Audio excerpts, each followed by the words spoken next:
So the first part of the assignment that you want to do are your definitions, of course, again. And I would use YouTube or Google to figure out what your definitions of metaphor and sonnet are. Try to get them into 1 or 2 sentences a piece. And you put those at number 1 and number 2 underneath your picture of this handout. Now, if you paid attention to your definition of sonnet, then you know that you have 3 stanzas of 4 lines each. And this entire poem is what's known as an extended metaphor. Throughout the poem, Shakespeare is comparing his love, shall I compare thee, to a summer's day. And of course, as you would expect, his love comes out on top. So for number 3, you need to type in that he is comparing his love to a summer's day. In lines 3 and 4 of that first stanza, he starts telling you why his love is better than a summer's day. Rough winds do shake the darling buds of May, so sometimes it's too windy. And summer's lease hath all too short a date. And as every high school student will tell you, summer is just way too short. So for number 4, you're going to put that he believes she's better because summer is sometimes windy and is way too short.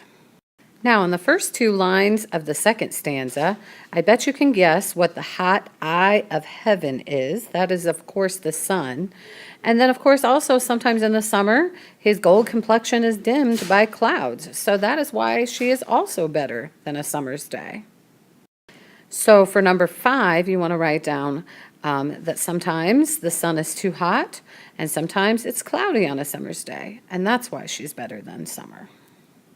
Now, in the last 2 lines of the second stanza, he uses a little bit of different sentence structure, and it can be a little confusing, but don't let it bother you. And every fair from fair sometime declines by chance or nature's changing course untrimmed. And of course, what he means by fair is the beauty. Okay, so beauty fades is what he's saying. And that will happen with summer, of course. It fades, it goes away. So for number 6, you want to put that he means that beauty fades even in a summer's day. So now you're ready for the last 4-line stanza as well as your couplet. The last 2 lines of the poem are called a couplet because they rhyme. And you want to answer questions 7, 8, 9, and 10. You don't need to put a complete sentence. It's perfectly fine just to give me phrasing. If you have any difficulties, just let me know, and I will help you figure it out. Have a great day, guys.